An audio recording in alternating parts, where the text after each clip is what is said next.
¿Qué tal? Mi nombre es Héctor de León y este es un video sobre analizar un plan de estudios de una universidad real. De hecho, yo estudié en esta universidad del plan de estudios que vamos a analizar. Más que nada, el video no es de que si la universidad sirve, la universidad no sirve. No, más que nada es ver las cosas que realmente son buenas. Esto podemos ver en un plan de estudio, la estructura en cómo está organizado, ver qué materias son claves. Y si usted no puede ir a la universidad, no tiene las ganas, sepa qué materias son claves, que pueda aprenderlas en un curso, pueda aprenderlas en internet.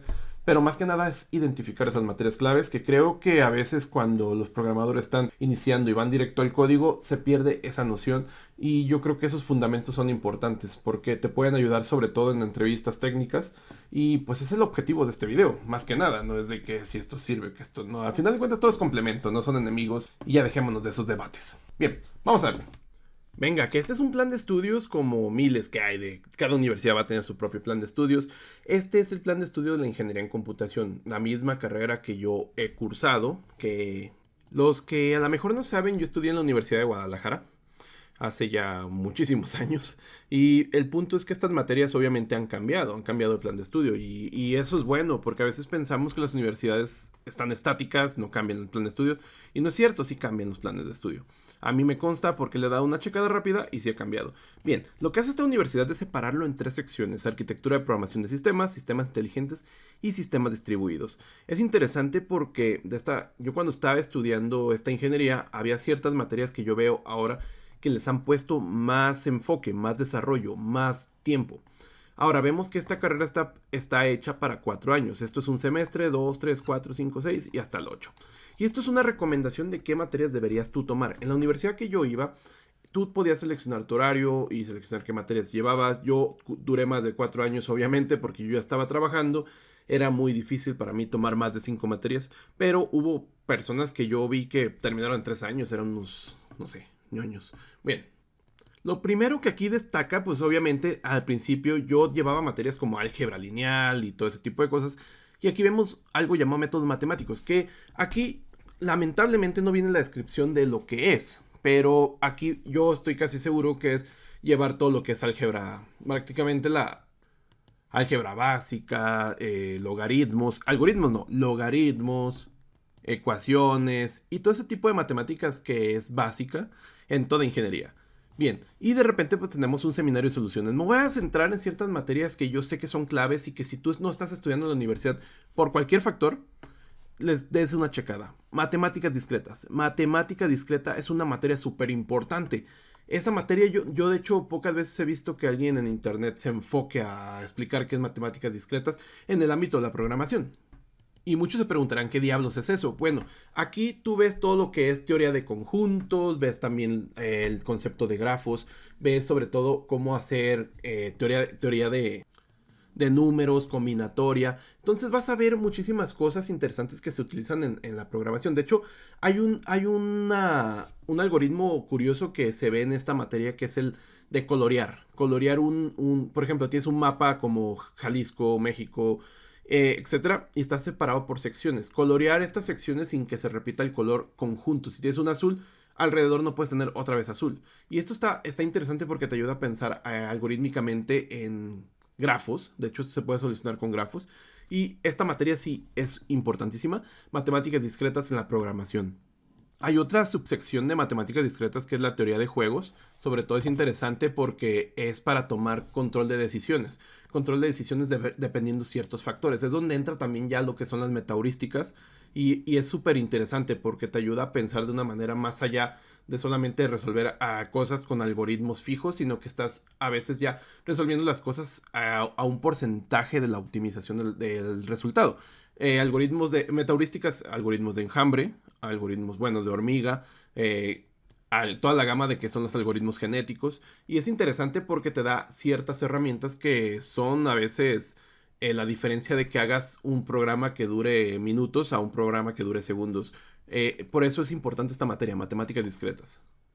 Esta materia de fundamentos filosóficos de computación, no tengo qué diablo sea, no tengo idea qué diablo sea, por más que busqué información de qué trata, pero casi estoy seguro que es sobre una introducción a la computación, que quiénes fueron los personajes relevantes, vas a ver a este chico a Turing, vas a ver el modelo de von Neumann, qué factores fueron cambiando la historia de la computación, que es importantísimo la historia de la computación porque te das cuenta de muchas cosas que pasaron, que gracias a esas cosas estamos haciendo lo que hacemos ahorita. Entonces, como conocimiento básico o fundamental, pues está bien, de hecho, fundamentos filosóficos de computación. Quiero pensar qué es eso, no quiero equivocarme. Si usted es maestro de la Universidad de Guadalajara, dígame, a ver, te has equivocado, pavo, eres todo un pavillo, por favor. Y pues prácticamente está yo la materia de física, yo también la llevé. No sé, tengo un dilema. A mí me gusta mucho la física, pero realmente en mi tarea de diario nunca he utilizado física, pero ojo, las personas que están trabajando en videojuegos, esta materia sí es súper útil. Entonces, yo no la quitaría. A ojo con eso. Porque el hecho de que algo yo no lo esté utilizando no quiere decir que otra persona que está también en la gama de programación, sobre todo en videojuegos, no lo esté utilizando. Todo esto también, el tema de la trigonometría también es importantísimo en videojuegos. Bien, vamos al siguiente semestre. Vamos aquí.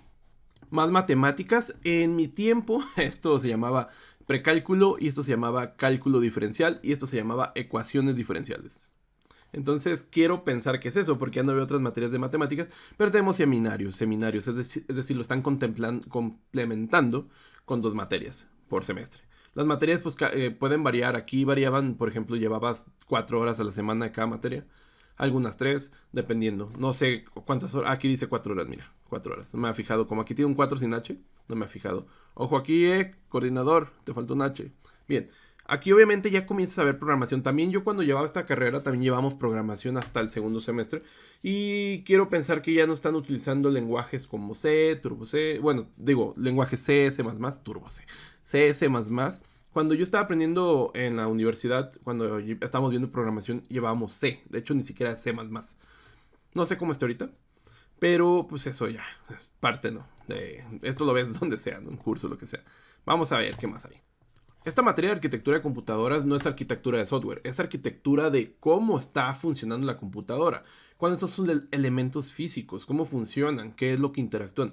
Esto es importante, claro que sí, porque de repente tenemos personas que no tienen esta base y es fundamental, es como saber que el carro funciona con gasolina y tiene un motor.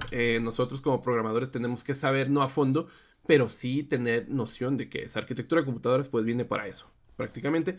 Tenemos acá seminario de solución de problemas de arquitectura de computadoras. Están complementando, antes se llamaban talleres, ahora son seminarios.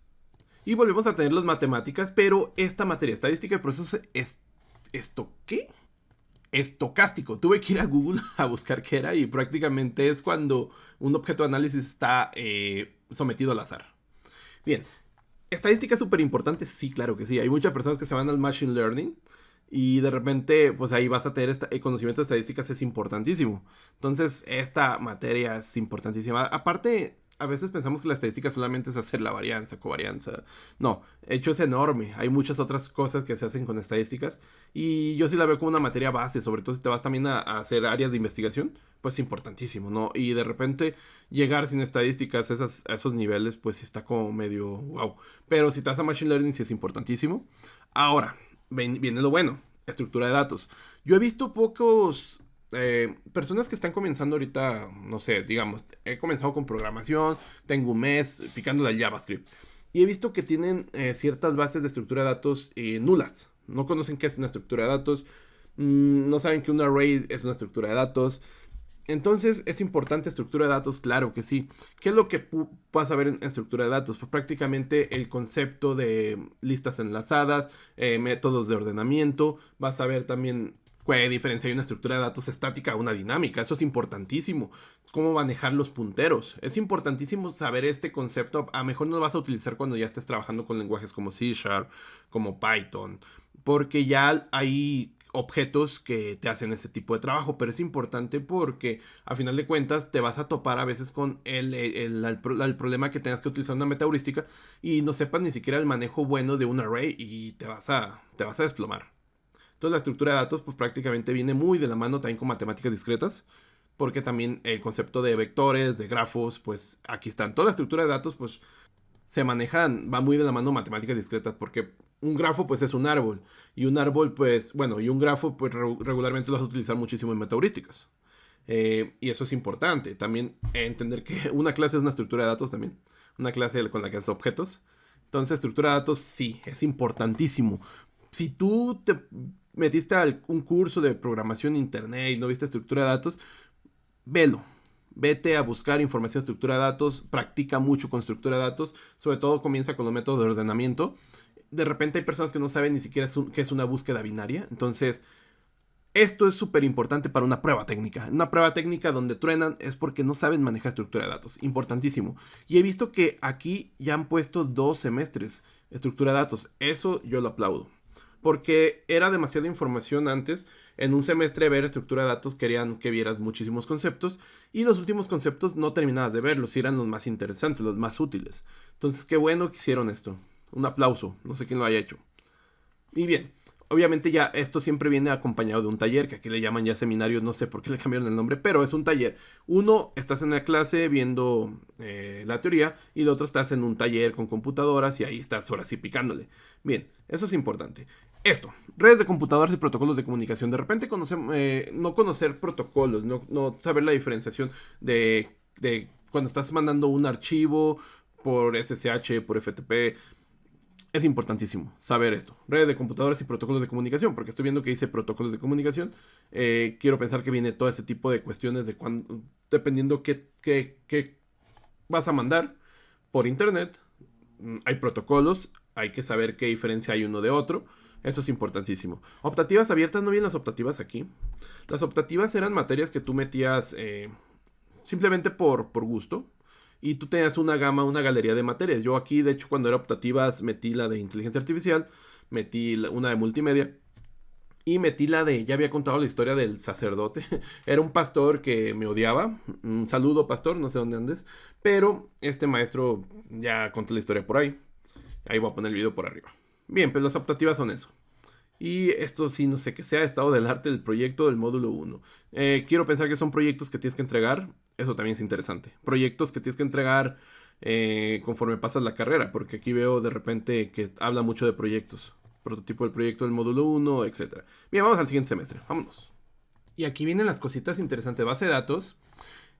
Pensar a veces que vas a ver base de datos. A veces una cosa es base de datos y otra cosa es SQL.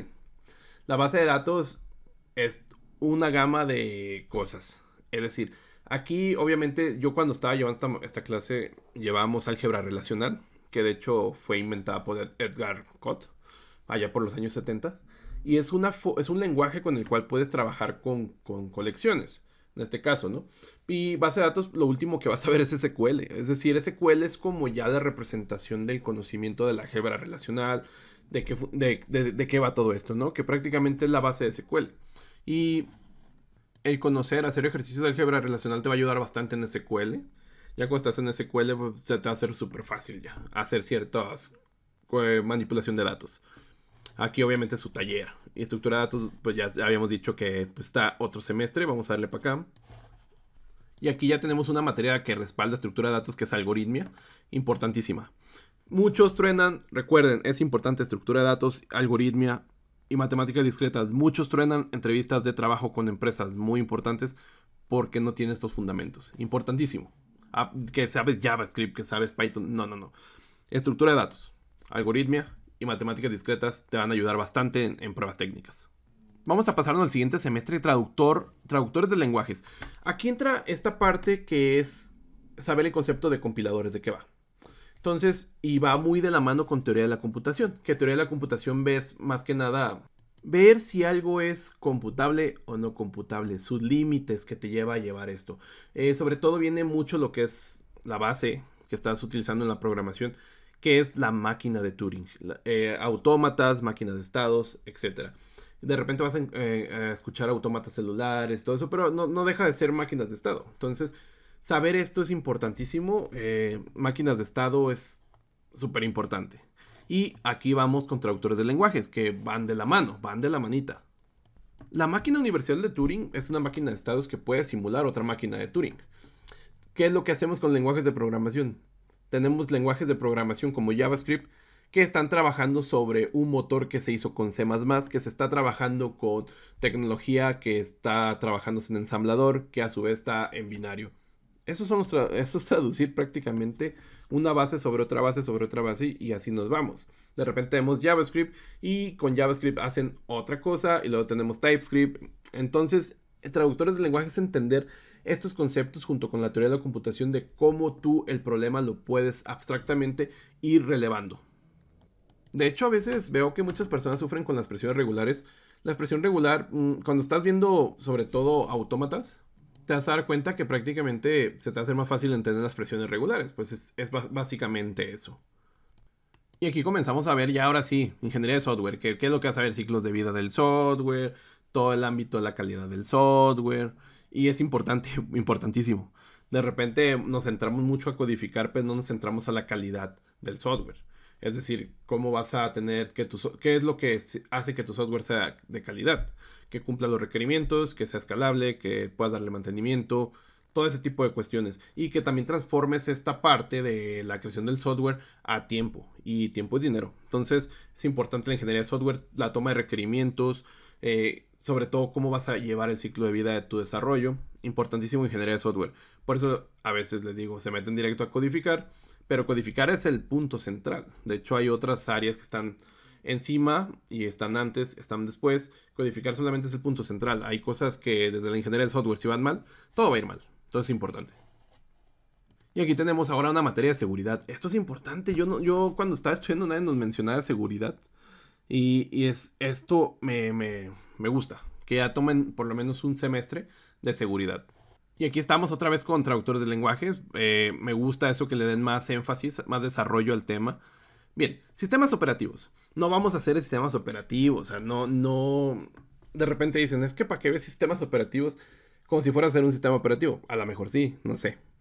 Pero uno de 1 millón, no sé. Un ingeniero de 1 millón va a hacer esto, ¿no? Pero, ¿qué es importante en sistemas operativos? Pues entender realmente cómo funciona un sistema operativo. Es lo que entender la base del sistema operativo siempre va a estar trabajando en un sistema operativo, lo que sea, Linux, Windows, lo que sea. Pero entender la base de esto es importante. Y aparte tiene su tallercillo aquí al lado. Y acá tenemos computación tolerante a fallas. Y si es primera vez que lo escuchas, fíjate, puedes hacer un software. Puedes hacerlo y está funcionando. Pero ¿qué va a pasar cuando tu software falle? ¿Tienes un plan para hacer que el software siga funcionando cuando falle? Computación tolerante a fallas va sobre eso. Hacer software que esté listo para cuando llegue un problema y siga funcionando. Es decir, llega el problema y sepa actuar. Y esto no necesariamente tiene que colapsar el sistema. Puede ser, por ejemplo, cuando haces un reporte que involucre mucha memoria RAM. ¿Qué es lo que vas a hacer para que siga funcionando si 5 o 6 personas están utilizando ese reporte? Entonces ya vas a hacer a lo mejor un concepto de una cola de procesos, que es para que vayan procesándose uno a la vez. Y decirle al usuario, ¿sabes qué? Cuando esté tu reporte listo, te lo vamos a mandar a tu correo. Bien, esto es un ejemplo de cómo puede ser una computación tolerante a fallas. Hay que analizar qué tanta prioridad hay sobre ciertos módulos y analizar con lo que tenemos el hardware ahorita con Cloud, pues prácticamente podemos solucionarlo o detectarlo. Otras estrategias, pues la replicación de data, ¿no? Tener sistemas espejos de base de datos para cuando esté colapsando uno entre el otro, o snapshots, que son prácticamente una base de datos que solamente sirve de lectura. Tenerla para solamente reporteo. Hay algo que utilizamos mucho los que desarrollamos web que se llama HTML. Tú metes una pavada en HTML, un tag que no existe, y tu página sigue funcionando. Eso es computación tolerante a fallas. Entonces es importante esa materia. Vamos al siguiente semestre. Inteligencia artificial, super materia. Inteligencia artificial cuando yo estaba estudiando era, hace más de 10 años, era una materia que era optativa, no era de la base. Ahora sí es de la base. Vemos inteligencia artificial en séptimo y octavo.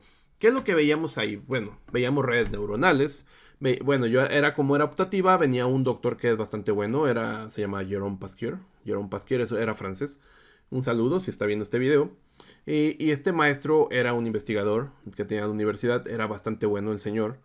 Mis respetos. Y a mí es cuando comencé a entender conceptos como autómatas celulares, redes neuronales. Nos hacía programar redes neuronales, no utilizando bibliotecas, sino prográmala y analízala. Sistemas difusos, sistemas borrosos. Sistemas borrosos es un tema también que no he visto tanto énfasis por internet en cursos.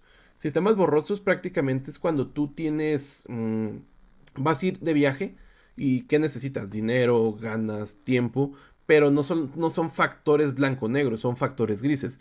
Tengo poquito dinero, pero muchas ganas, pero tengo mucho tiempo. ¿Cómo traduces esto? ¿Mucho es uno o cero? No. Aquí lo que pasa es que son grises, son reglas difusas, por eso se llama lógica difusa, sistemas difusos o sistemas borrosos.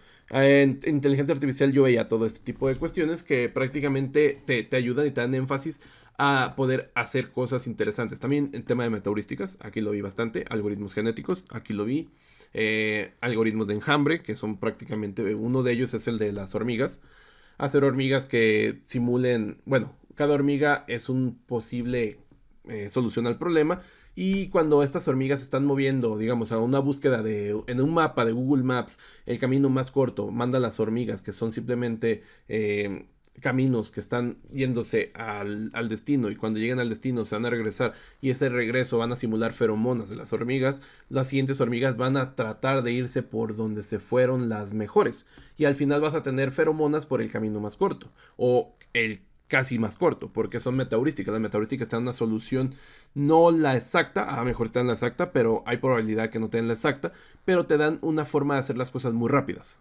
sin que tengas que irte directamente al análisis de todos los grafos posibles en un mapa, imagínate.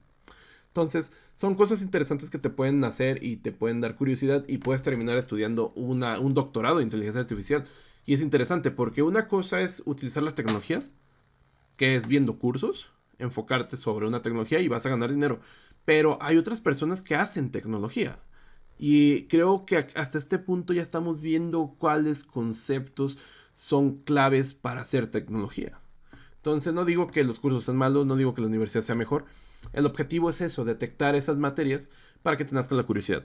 Sistemas operativos en red. Sistemas operativos en red, pues ya vamos a ver todo el tema. Yo cuando estaba viendo esta materia, el concepto de cloud no era todavía un boom. Quiero pensar que aquí ya estás viendo boom, boom. Ya estás viendo cloud, boom. Y pues su taller, ¿no? Sistemas operativos de red. Veamos, de hecho, en ese tiempo unos sistemas operativos que estaban hechos distribuidos en Linux.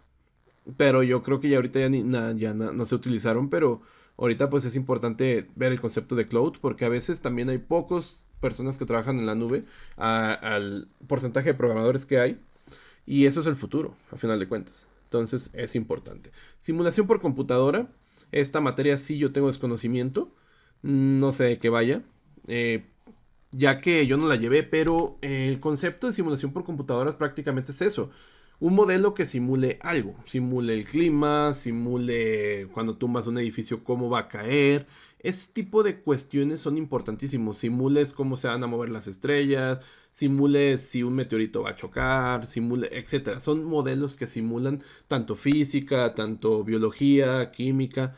Y pues prácticamente es eso, y es importantísimo, pues sí, mucho de lo que se analiza hoy en día necesita un simulador para ver cómo funciona esto, ¿no? Un simulador de gravedad, un simulador, de hecho, no sé si han visto cómo las galaxias chocan, con un simulador representan estas galaxias, cómo se van a comportar. Entonces es importante esta materia. Y ya hasta que estamos viendo sistemas operativos en red, que el último semestre ves sistemas concurrentes y distribuidos, es donde ya comienzas a ver los conceptos de sockets. Como ya tienes las bases de red, ya tienes la base de computación, los sistemas concurrentes y distribuidos, ya ver el tema de la concurrencia en la programación, es sobre todo importante y va de la mano de programación de internet, pues sí. Entender el concepto, la diferencia que hay de concurrencia o asíncrono con paralelo, o cuando es síncrono, etcétera. Todo ese tipo de cosas son importantes, pero ya llevadas a código, pues son mucho más importantes. Entenderlas como base te va a dar sobre todo el poder hacer software con mejor calidad, donde puedas aprovechar los procesadores dependiendo de las situaciones. Por ejemplo, a lo mejor tienes que hacer un respaldo o tienes que crear a lo mejor un millón de archivos. Y este millón de archivos, si lo haces linealmente, vas a durar horas. Cuando utilizas la programación a mejor paralela, en este caso, podrías utilizar un conjunto de hilos fijo, un pool de hilos.